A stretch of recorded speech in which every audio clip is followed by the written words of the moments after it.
Halo Sobat Nime, kita gas lagi dah apoteosisnya. Langsung aja kita gaskan apoteosisnya. Mereview sedikit dari part sebelumnya. Di sini Lozen dia tidak menyangka kalau ternyata dirinya memiliki dua orang senior yang merupakan murid-murid dari master yang sama. Selain itu juga di sini Lozen setelah dia menyelesaikan ujiannya, di sini Lozen dia mendapatkan token baru, token yang dapat membuka aula baru yang ada di dalam kuil immortal itu. Tapi di sini Lozen dia juga tidak tahu aula mana yang akan dia dapatkan. Namun melihat Lozen mendapatkan sebuah token baru, membuat robot tua ini dia pun bertanya tentang token apa yang telah didapatkan oleh Lozen. Namun begitu ditunjukkan oleh Lozen membuat robot tua ini dia terlihat sangat bahagia. Tidak kusangka kau benar-benar mendapatkan token untuk membuka aula penyulingan, ucap robot tua itu. Maka dari itulah kini Lozen dia pun pergi menuju aula penyulingan. Dan di tempat inilah Lozen dia melihat kalau ternyata di dalam aula penyulingan penuh dengan berbagai macam bahan-bahan. Dan untuk gadis Shu, dia pun bingung dengan benda apa yang ada di depannya ini. Karena ini terlihat seperti kayu gelonggongan biasa. Tapi yang anehnya setiap gelonggongan kayu ini merasa seperti ada roh di dalamnya. Dan itu membuat Lozen dia pun juga penasaran dan mencoba untuk dapat memeriksanya. Namun di sini untuk robot tua itu dia pun tahu kalau potongan-potongan kayu itu berasal dari pohon dunia yang disebut sebagai pohon Necro. Dan menurut catatan kuno, pohon ini cuma memiliki batang dan tidak memiliki kulit dan juga daun, batangnya doang. Mendengar hal itu jelas membuat Lozen dia pun bingung bagaimana bisa ada sebuah pohon cuman punya batang doang tanpa adanya daun dan juga kulit. Entahlah, aku juga tidak tahu karena memang itu cuman yang aku ketahui dari buku yang aku baca, ucap dari robot tua itu. Dimana robot tua juga mengatakan kalau pohon ini tumbuh dengan cara menyerap nutrisi dari para sisa-sisa tubuh seseorang. Mendengar hal itu membuat Lozen dia berpikir kalau sepertinya pohon ini dia hanya dapat tumbuh jika ditaruh di dekat area makam para seniman bela diri. Dan hal itu juga dibenarkan oleh robot tua itu. Namun yang terpenting adalah kita memiliki bahan yang cukup banyak, ucap robot tua itu. Namun di sini Lozen dia juga bertanya tentang apa kegunaan dari pohon-pohon ini. Mau dibuat apa batang-batang itu? Aku ingin membuatnya sebagai korek api, ujar robot tua itu yang membuat Zen dia bingung. Apa? Korek api? Hal itu pun dibenarkan oleh robot tua itu, di mana dia berujar kalau pohon dunia Necro bisa membara dan memberikan sebuah api sempurna, yaitu api kemurnian duniawi, yang merupakan salah satu dari 3 api sempurna bagi seorang penyuling. Dan itu adalah api yang sangat-sangat luar biasa. Di sini robot tua dia juga mengatakan selain api kemurnian duniawi masih ada 2 jenis apinya lagi, yaitu api kehidupan matahari dan juga api dewa. Tapi sayangnya api kehidupan matahari cuma ada di sekitaran titik matahari doang. Sedangkan untuk api dewa tercipta hanya dari dalam tripod dewa api. Apa? Tripod dewa api? Mendengar hal itu membuat Lozen dia bingung tentang apa maksud dari tripod dewa api.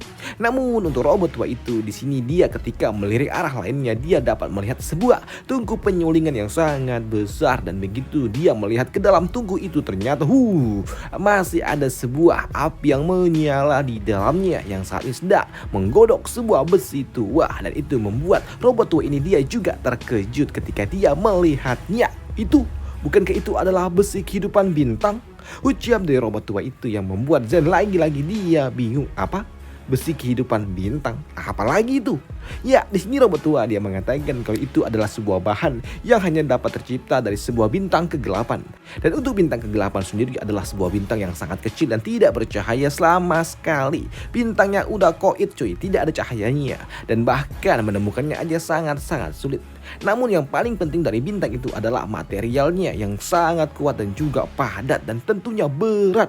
Meskipun ukurannya sangat kecil tapi beratnya luar biasa. Bahkan sekecil seujung kuku jari aja beratnya dapat mencapai 100.000 pegunungan. Waduh. Dan itu adalah salah satu material yang paling mustahil untuk dapat dihancurkan. Karena memang sejatinya batu itu sangat berat dan sangat sulit untuk dapat disimpan. Bahkan jika disimpan ke dalam cincin interspasial maka cincin itu akan langsung hancur. Bahkan dulunya ada sebuah rumor yang mengatakan sekitar beberapa tahun yang lalu, udah lama sih sebenarnya, ada sekelompok orang yang menggunakan 8 juta garis dewa untuk dapat mengangkut sebongkah batu. Namun sayangnya karena batu itu sangat berat hingga membuat batu itu jatuh. Dan sampai detik ini nggak tahu batu itu ada di mana karena dia terus jatuh tercelup masuk ke dalam sebuah lubang tanpa dasar. Maka dari itulah ketika robot tua itu dia dapat melihat benda itu saat ini digodok di dalam tungku penyulingan itu membuatnya sangat kagum. Karena memang bahan itu sangat-sangat berat dan tungku ini ternyata dapat menahannya dan ini sangat luar biasa. Yang artinya tungku ini adalah tungku yang paling top, ujar robot tua itu. Mendengar hal itu membuat gadis Shu dia juga bertanya, lantas jika memang seperti itu dan seberat itu, lantas bagaimana caranya mengeluarkan bahan itu dari dalam tungku ini? Ya, hal itu pun benar juga karena memang saat ini ketika robot tua itu dia mencoba untuk dapat mengangkat bahan yang ada di dalam itu yang sedang digodok, ternyata dia enggak bisa juga cuy.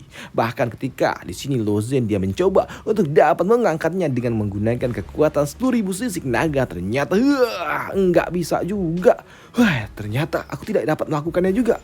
Bahkan setelah aku menggunakan 10.000 kekuatan sisik naga, ucap dari Lozen. Namun melihat Lozen yang sepertinya dia tidak dapat melakukannya, membuat Afu dia pun datang dan juga membawakan sebuah jepitan yang terlihat seperti jepit jemuran. Waduh, di sini Afu dia pun memberikannya kepada Lozen dan ia juga berujar, coba pakai ini.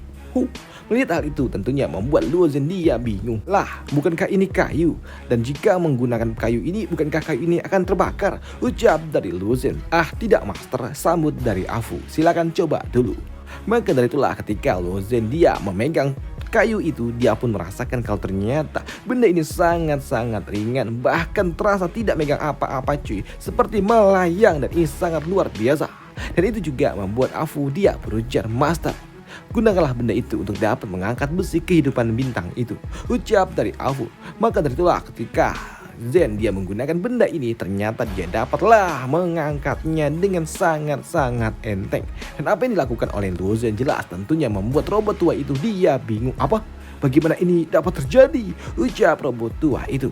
Namun di sini untuk Lozen dia juga bingung kenapa hal ini dapat terjadi dan itu membuat dia bertanya, bukankah ini adalah sebuah kayu biasa? Tapi kenapa dia dapat membuat benda ini menjadi ringan seperti ini? Tanya dari Lozen. Di sini Afu dia mengatakan kalau sebenarnya benda itu bukanlah sebuah kayu, tapi sebuah batu. Walaupun ya memang bentuknya seperti kayu. Mendengar kalau itu adalah sebuah batu membuat robot tua ini dia pun teringat akan sebuah benda yang disebut sebagai batu peningkat Invite.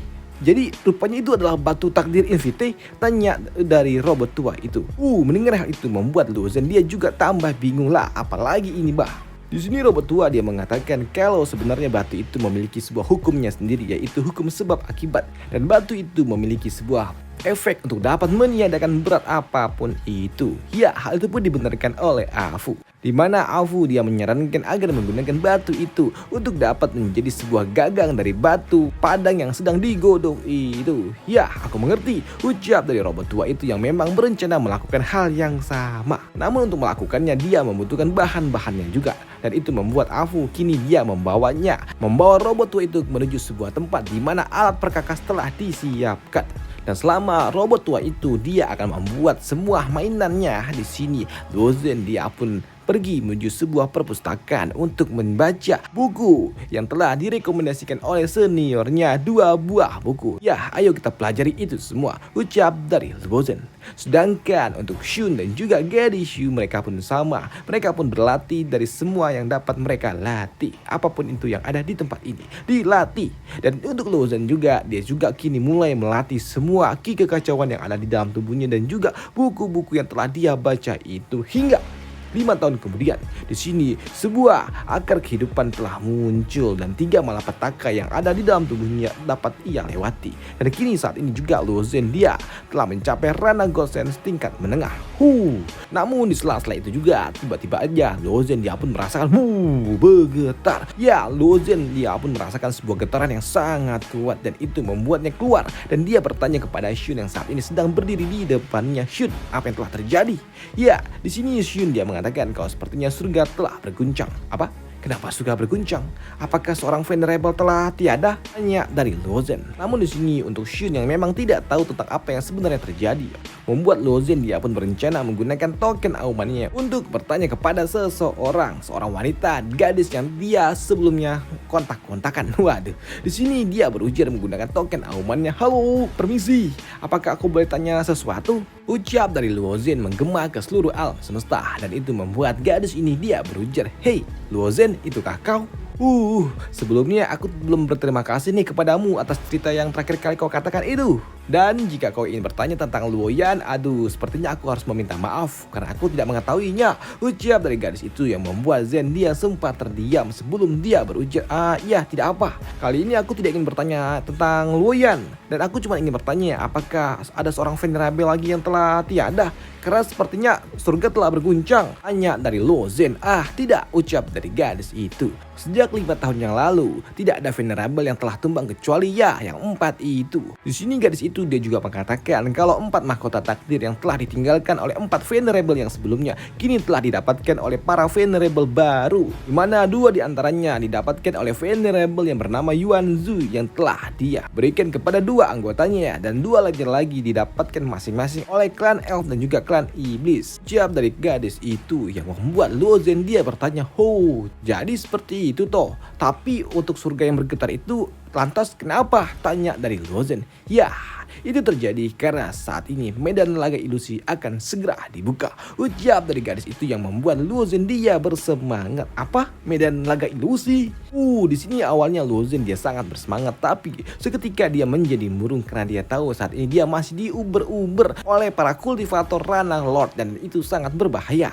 Namun di sini Shun dia mengatakan kalau ini adalah sebuah kesempatan yang bagus untuk Luo Zhen untuk dapat mengikuti medan laga ilusi. Di sini Shun dia mengatakan untuk tidak perlu khawatir untuk Luo Zhen karena sejatinya medan laga ilusi akan memproyeksikan seniman bela diri yang ada di ranah Godsend aja dan tidak akan terpengaruh dengan tubuh fisik.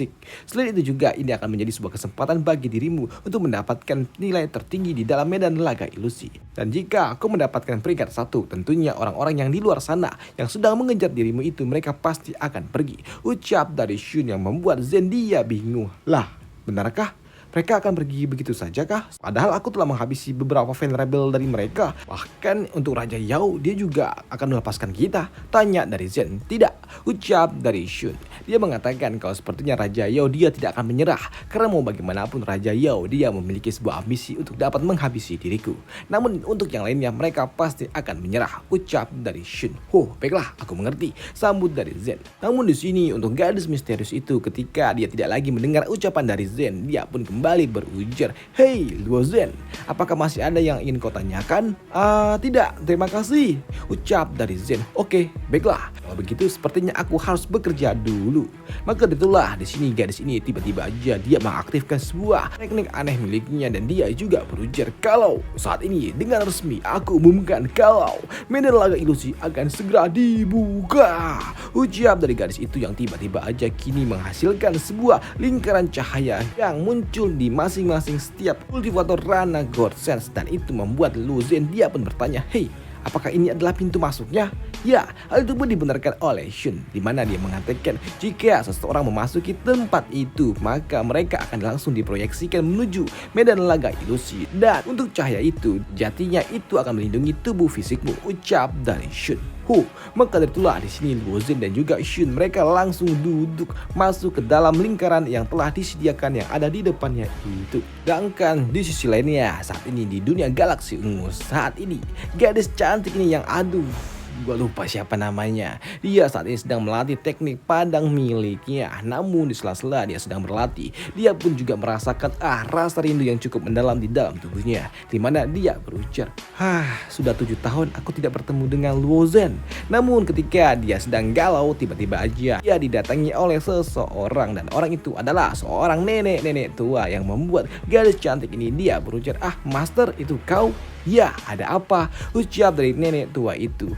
Nah, sepertinya kau sedang memikirkan Luo Zhen ya. Ucap dari nenek tua itu yang membuat gadis ini dia pun malu-malu kucing. Tidak master, ucap dari gadis itu. Tidak apa nak. Kau adalah seorang manusia dan mastermu ini juga sama. Dan aku tidak mungkin tidak memahami rahasiamu. Ucap dari nenek tua itu yang membuat gadis ini dia juga agak sedikit sepertinya dia agak sedikit ngambek. Karena sudah lama dia tidak dapat bertemu dengan Lu Zhen. Bahkan saat ini aku tidak tahu bagaimana kabarnya, ucap dari gadis ini.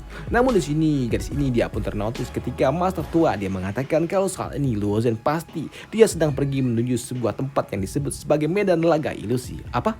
Medan laga ilusi telah dibuka? Ya, hal itu pun dibenarkan oleh nenek tua ini. Dia mengatakan kalau semua seniman bela diri yang ada di ranah Godsend mereka pasti akan pergi menuju medan laga ilusi. Namun karena kau saat ini ada di dalam dunia galaksi ungu, makanya undangan itu tidak dapat sampai kepada dirimu. Namun jika aku membawamu keluar, pasti undangan itu akan langsung datang. Benarkah? Mendengar hal itu tentunya membuat gadis ini dia sangat senang karena ada sebuah kesempatan bagi dirinya untuk dapat bertemu dengan Lu Zhen. Namun seketika moodnya juga langsung berubah yang sedikit agak ragu-ragu. Dan itu membuat nenek tua itu dia bertanya, "Hei, ada apa lagi? Bukankah kau ingin bertemu dengan Lu Zhen?" Dia saat ini pasti telah memasuki medan laga ilusi. Namun di sini nenek tua itu dia juga mengatakan untuk sepenuhnya dapat bertemu dengan Lu Zhen itu semua bergantung dengan kemampuan dirimu sendiri. Oh, baiklah, aku mengerti, ucap dari nona cantik ini yang gua lupa siapa namanya. Maka dari itulah di sini nenek tua itu dia pun meminta kepada gadis ini untuk bersiap-siap karena dirinya akan segera membawa gadis ini keluar dari dalam dunia galaksi ungu. Sedangkan di sisi lainnya saat ini di dataran suci tempat klan elf, seorang elf yang gue lupa siapa namanya, saat ini dia sedang tertangkap karena dia sebelumnya adalah seorang pimpinan elf dari dunia bawah dan ketika dia tiba di dunia atas dia langsung tertangkap dan juga seperti ini disiksa karena memang sebelumnya dia adalah orang yang pro kepada Shun dan dia ditangkap oleh Raja Yao dan dia harus dihukum seperti ini. Sebuah hukuman yang sangat-sangat mengerikan telah diterimanya selama 6 tahun. Ini adalah hal yang sangat-sangat mengerikan bagi dirinya karena dia ada di pihak Shun bukan Raja Yao. Namun di sini ketika dirinya sedang mengalami masa-masa beratnya, dia mendapatkan sebuah undangan untuk dapat pergi ke dalam medan laga ilusi dan itu membuat dia berpikir, "Hei, sebelumnya aku mendengar seorang wanita berkata tentang medan laga ilusi yang telah dibuka. Apakah cahaya ini adalah pintu masuk ke dalam medan laga ilusi? Apakah artinya aku dapat pergi ke tempat itu juga?" Karena ada sebuah kemungkinan untuk hal itu membuat gadis elf ini dia pun berusaha keras untuk dapat mencoba meraih lingkaran yang ada di depannya itu. Dan ketika dia berhasil menyentuh lingkaran itu dengan seujung kuku kakinya, di sini tiba-tiba aja dia pun terlepas dari ikatan yang telah mengikatnya dan dia akan segera ditransfer jiwanya menuju sebuah tempat yang disebut sebagai medan laga ilusi itu. Dan untuk medan laga ilusi sendiri ternyata akan diikuti oleh seluruh jenius-jenius yang ada di seluruh alam semesta dari berbagai macam klan, jenis, bentuk dan juga ras tentunya. Dan untuk medan laga ilusi sendiri akan dibahas di part selanjutnya aja dan aturan-aturannya juga akan disebutkan nanti di part selanjutnya. Dan sampai jumpa di part selanjutnya minggu depan. Bye. Dan sore nanti ada jawaban jam 6. Oke lah, bisa lah jam 6 jawaban.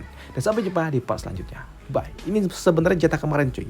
Baru upload gua sekarang karena tadi malam jaringannya busuk. Waduh. Jadi cuma sempat upload si Peng Hao. Jadi ini nggak sempat ke upload.